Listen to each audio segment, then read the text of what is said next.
श्री शिवाय नमस्तुभ्यम दोस्तों। हर हर महादेव, जय महाकाल। मैं प्रतिभा शर्मा एक बार फिर से स्वागत करती हूँ आप सबका मेरे यूट्यूब चैनल पर।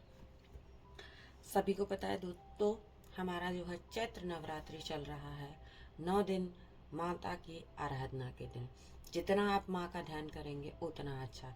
बहुत ही विशेष दिन होते हैं जो हमें ईश्वर के और करीब लेकर जाने के लिए आते हैं। तो ऐसे ही नवरात्रि की ये जो पंचमी तिथि है, ये बहुत ही विशेष तिथि है। आपकी कुछ इच्छाएं, आपकी कुछ मनोकामनाएं, आपकी कुछ विशेष जो पूर्ण नहीं हो रही हैं, कुछ कार्य ऐसे जो बार बार होते होते रुक जाते हैं, यानी कि आपके कार्य अटक रहे हैं। तो इन सभी कार्यों की पूर्ति के लिए, आपकी सभी इच्छाओं की, मनोकामनाओं की पूर्ति के लिए ये पंचमी तिथि का दिन बहुत ही विशेष है। और इस दिन बड़ा ही सरल सा, बड़ा ही प्यारा सा एक उपाय मैं आप सबके साथ शेयर करने वाली हूँ, जो कि अगर आपने किया तो आपके ऊपर माँ का आशीर्वाद, भगवान शिव का आशीर्वाद जरूर होगा। और आपकी जो भी विशेष, जो भी मनोकामनाएं हैं, जो भी ऐसे कार्य हैं जो बनते बनते रुक जा रहे हैं, वो जरूर से पूर्ण होंगे। साथ ही साथ इस वीडियो में मैं आपके साथ शेयर करने वाली हूँ एक और छोटा सा उपाय, जो कि विवाह के लिए है। स्पेशली जिन बालिकाओं के, है ना, विवाह नहीं हो रहे हैं, जिन लड़कों के विवाह नहीं हो रहे हैं, होते होते बात रुक जाती है, खत्म हो जाती है या शुरू ही नहीं हो रही है, तो विवाह को लेकर के भी जिनके घरों में, जिनके जीवन में समस्या है, आज नवरात्रि की पंचमी तिथि पर विशेष करके आपको इस उपाय को करना चाहिए। और पूज्य गुरु जी ने अपनी कथाओं में कहा है कि जो भी व्यक्ति, जो भी परिवार का व्यक्ति इस उपाय को करता है, तो देखिएगा कि 3 से 4 महीने में आपके घर में विवाह की शुभ घड़ी जरूर आएगी। तो विवाह के लिए भी आप एक छोटे से उपाय को कीजिएगा, ताकि माता रानी की कृपा, भगवान शिव की, भगवान गजानन की कृपा जो है आपके घर पर, आपके परिवार पर बरसती रहे, कृपा बनी रहे और घर में हमेशा खुशहाली बनी रहे। तो चलिए दोस्तों, यहाँ पर पहला उपाय जो मैं आप सबके साथ शेयर करने वाली हूँ, वो है इच्छा पूर्ति, मनोकामना पूर्ति उपाय। आपने करना क्या है, आपने लेना है एक तांबे के पात्र में जल, है ना।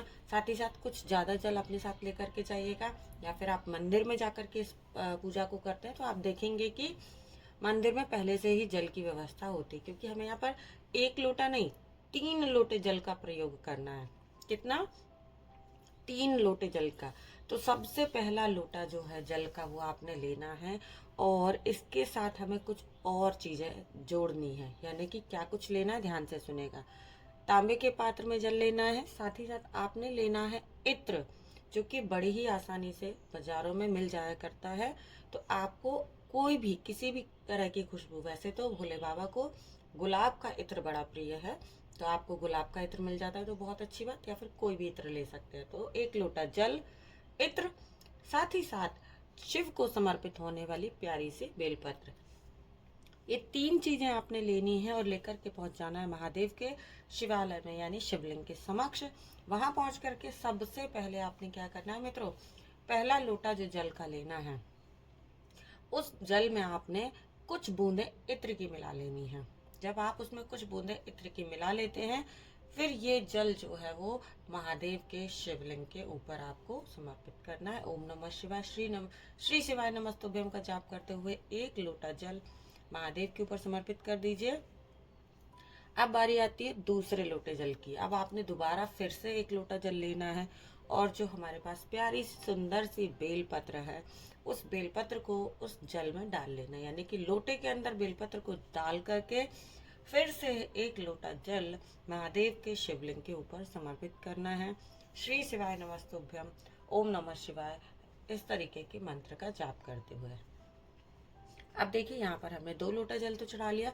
अब जो तीसरा लोटा का जल है, यानी कि फिर से आपने एक बार जल लेना है, और अब इसमें कुछ भी नहीं मिलाना है, बिल्कुल प्लेन जल होगा। सिर्फ जल लेकर के 1 लोटा जल फिर से महादेव के शिवलिंग के ऊपर हम समर्पित करेंगे, और धीरे धीरे धीरे आपको जल समर्पित करना है।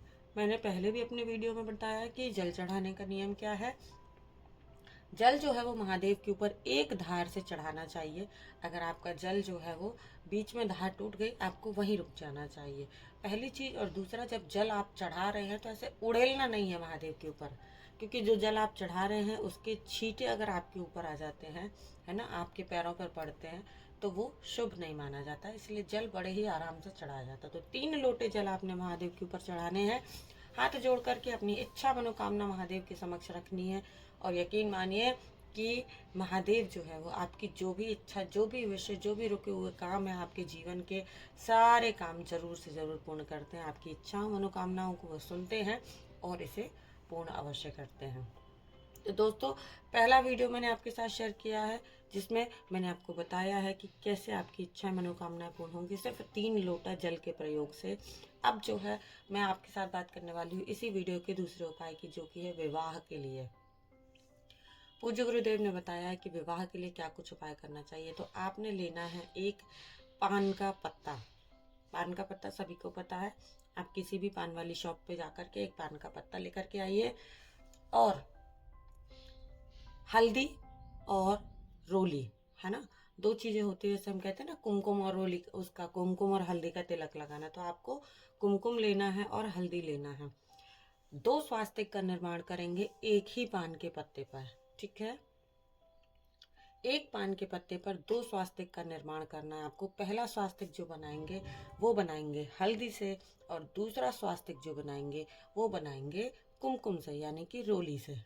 अब इसके बाद ध्यान रखने वाली बात है कि जो चावल उसके ऊपर रखने हैं, तो जो आपने हल्दी से दीपक स्वास्तिक बनाया है, जो स्वास्तिक हमने हल्दी से बनाया है, उसके ऊपर कुमकुम के वाले चावल, मतलब जिन चावलों में कुमकुम लगाया है वो रखेंगे, है ना।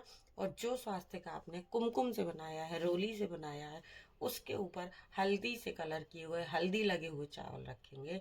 और जो बच्चा, जो भी बिटिया आपके घर की है, जो भी कन्या है, उसके हाथों से इस पत्ते को स्पर्श कराना है। इस पान के पत्ते को, चाहे वह बेटा हो चाहे वह बेटी हो, आपके घर में जो भी बच्चा विवाह के लिए है, उसके हाथों से इसको स्पर्श करा करके और नीम के वृक्ष के नीचे ले जा करके इसको आपको रख देना है।